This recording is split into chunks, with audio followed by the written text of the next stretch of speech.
जिंदगी में अगर कभी बनना हो तो बाज बनना। तोता कभी मत बनना। तोता बोलता तो बहुत है, लेकिन कभी भी ज्यादा ऊंची उड़ान नहीं उड़ सकता। बाज बोलता तो बहुत कम है, लेकिन वो आसमानों तक पहुंच जाता है। आज मैं आपको 5 ऐसे लेसन बताऊंगा जो हमें हर किसी को बाज से सीखने चाहिए। Number 1, eagle fly alone. बाज तन्हा उड़ता है, अकेला चलता है।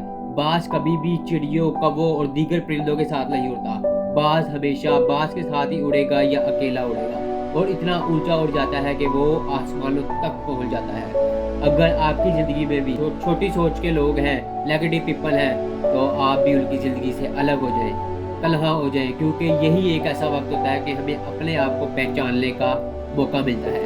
Number 2, eagle vision very clear and very strong. बाज का जो मकसद होता है वो साफ, क्लियर और एक स्ट्रॉन्ग, मजबूत होता है। बाज अपना शिकार को 5 किलोमीटर तक दूर तक देख लेता है। जब वो अपने शिकार को देख लेता है तो उसको पकड़ने की ठान लेता है, चाहे रास्ते में कितनी ही मुश्किलात क्यों ना हो और कितनी ही परेशानियां क्यों ना हो। हमें भी अपनी जिंदगी में एक विजन, क्लियर विजन रखना चाहिए और उस पर स्ट्रॉन्ग बनना चाहिए कि आपकी ज़िंदगी में भी कितनी ही मुश्किलात और कितनी ही परेशानियां क्यों ना आए, लेकिन आप उसको पाने के लिए अपनी ज़िंदगी दांव पे लगाएं। Number 3, eagle never Yeats dead animal. बाज कभी भी बड़े हुए जानवर नहीं खाता। बाज हमेशा अपना हर रोज नया शिकार करता है। बाज हमेशा अपना हर रोज नया जानवर, ताज़ा जानवर और हर रोज नया शिकार करके खाता है। इस पॉइंट से हमें यह सीखने के लिए मिलता है कि अगर आप अपनी जिंदगी में पास्ट में रहते हैं, हमेशा अपने माजी का पछतावा करते रहते हैं कि काश मेरे साथ ये ना हुआ होता, काश मुझे वो छोड़कर ना गया होता, काश मैं ये कर चुका होता, तो आप भी जिंदगी में कुछ नहीं कर सकते। अगर ये पास्ट आपके प्रेजेंट में आ गया तो ये आपका प्रेजेंट भी खा जाएगा। इसलिए अपने पास्ट को भूल जाइए, जो आपके साथ गलत हुआ उसको भूल जाइए, क्योंकि आपका पास्ट भी मर चुका है। फ्यूचर, आने वाले मुस्तकबिल के बारे में सोचें कि मैंने आगे क्या करना है, क्या अचीवमेंट हासिल करनी है और क्या मेरे ड्रीम्स हैं। जो आपका पास्ट है वो मर चुका है। अब आने वाले प्रेजेंट और फ्यूचर में सोचें कि आपने क्या करना है। बास की तरह बनिए, आप भी बड़ी हुई चीज की तरफ ना देखें, ना खाएं और ना ही उस पर तवज्जो दें। Number 4, eagle get very excited when a storm come. बाज बहुत खुश होता है जब तूफान आता है।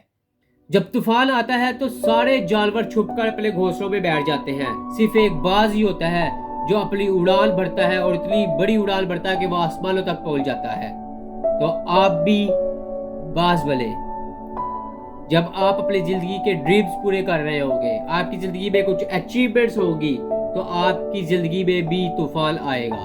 वो बाज ही होता है जो अकेला उड़ान भर रहा होता है, पूरे आसमान पर अकेला फेर रहा होता है, और वो उस तूफान से लुत्फ अंदोज हो रहा होता है, उस तूफान से मजा कर रहा होता है, उस तूफान में अपनी जिंदगी जी रहा होता है। तो अगर आप अपनी जिंदगी में कुछ ड्रीम्स पूरे कर रहे हैं, कुछ अचीवमेंट्स हासिल करना चाहते हैं, तो आपकी जिंदगी में भी तूफान आएगा, आपकी जिंदगी में भी मुश्किलात आएगी और आपकी जिंदगी में भी परेशानियां आएगी। आप भी बाज की तरह अपनी उस परेशानियों को, उस तूफान को लुत्फ अंदोज के साथ, मजे के साथ उसका सामना करें और उससे लुत्फ अंदोज हो। Every problem come with an equal और ग्रेटर अपॉर्चुनिटी। कोई भी जो परेशानी होती है, कोई भी जो मसला होता है, वो आपके लिए एक नई अपॉर्चुनिटी लेकर आती है, एक नई आपके लिए मौका लेकर आती है। तो इसलिए कभी भी तूफान और परेशानी से हारने से बेहतर है आप उसका लुत्फ अंदोज के साथ, मजे के साथ उसका सामना करें। Number 5, eagle always remove soft grass from its nest. बाज नरम घास अपने घोंसले से उठाकर नीचे जमीन पर फेंक देता है, क्योंकि बाज को पता है अगर मेरे बच्चे इस नरम घास पर जिंदगी जीने लग जाए, अगर इस घास पर सोने लग जाए, अगर इस घास पर बैठने लग जाए, वो कभी भी जिंदगी में आने वाली मुश्किलात का सामना नहीं कर सकते। इसलिए अगर आप भी अपनी जिंदगी में कंफर्ट जोन में रहते हैं, तो आपको भी उस कंफर्ट जोन से बाहर निकलना पड़ेगा। उस कंफर्ट जोन से باہر نکل کر زندگی کا سامنا کرنا پڑے گا، کیونکہ آپ اگر کمفرٹ زون میں رہتے ہیں تو آپ کبھی بھی زندگی میں آنے والی مشکلات اور پریشانی کا سامنا نہیں کر سکتے۔ تو اس لیے ہمیشہ اپنے آپ کو الکمفرٹ زون میں رکھیں، ہر روز کچھ نہ کچھ نیا سیکھنے کی عادت ڈالیں، یہ اپنے اندر اپنی زندگی میں یہ سستی اور کاہلی چھوڑ دیں، کمفرٹ زون چھوڑ دیں تو آپ زندگی میں ضرور کامیاب ہو جائیں گے۔ اگر زندگی میں کامیابی حاصل کر لی ہے تو آپ کو کمفرٹ زون چھوڑنا پڑے گا، آپ کو آرام دہ چھوڑنا پڑے گا، آپ کو اپنی آرام دہ زندگی چھوڑنا پڑے گی اور الکمفرٹ زون میں رہنا پڑے گا۔ امید ہے یہ ویڈیو آپ کو پسند آئی ہوگی۔ ایسے ہی بزنس موٹیویشنل ویڈیوز دیکھنے کے لیے میرے چینل عمر انصاری کو سبسکرائب کریں، فیس بک ویورز میرے چینل کو فالو کریں۔ اپنا خیال رکھیے گا، خدا حافظ۔